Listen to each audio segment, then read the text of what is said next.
the midpoint on the journey of life, I found myself in a dark forest, for the clear path was lost.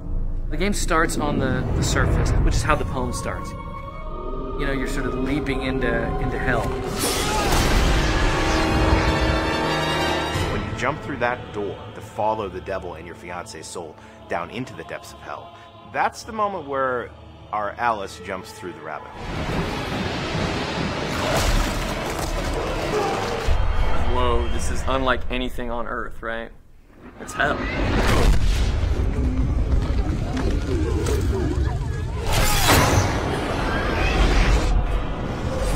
Divine Comedy was written in the early part of the 1300s by a guy named Dante Alighieri. He spends his life dreaming about a woman that he loved named Beatrice, who he never got to be with. He writes this poem, which is basically about his journey through the afterlife to get to her. The #1 thing that Dante Alighieri is remembered for is creating that typical view of hell, the medieval vision that has lasted throughout the ages. Dante essentially introduces the concept of the 9 circles of hell. I mean, it lays it out level by level, you know, the punishments of hell and where each sinner goes in hell in these different circles. He's literally like laying out a map of hell. The poem itself was disturbing, and it describes the different rings of hell and all this anguish and suffering. And I think that's also one of the most appealing aspects of it. I read the poem and thought right away, like, that's a video game. We can make a video game out of that. Go to hell, that's our game. It's simple and it's to the point. Face the ultimate boss, which is Lucifer himself. Once you hear the pitch about what the fiction's going to be, it just instantly makes sense. One of the most important things for us was to literally follow the map of hell that Dante wrote so clearly in the poem. We're not going to create a circle called jealousy or shoplifting. Yeah? We're going to go with the circles that are actually in the poem.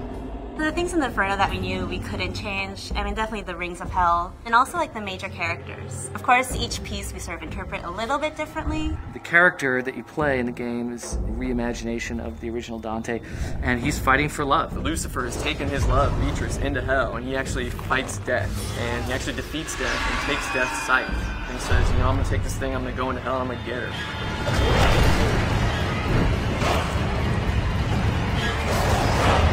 He's facing some of the most insane monsters that hell has to throw at him. He's got to be kind of an over-the-top action hero.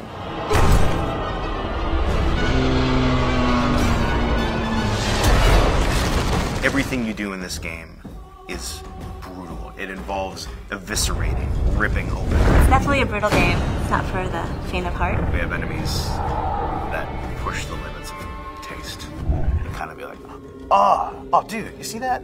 I want that. I want that moment, and we're working our butts off to deliver that. The first thing you hear when you come into Limbo for the first time is screaming. Right away, he sees like shades falling, screaming, you know, as they fall in, they're screaming. You know, from moment one, you know you're in hell. People are being vomited into hell. Masses of people huddled together, naked and scared, cold and huddled. Oh, the humanity. And then Big Minos is gonna judge you at the end. It's bad. It only gets worse from there. You know, it's all downhill from there. It's going to get much crazier as you descend. It's just going to get really dark very quickly. Once you pass Minos, this is hell proper. Here we go.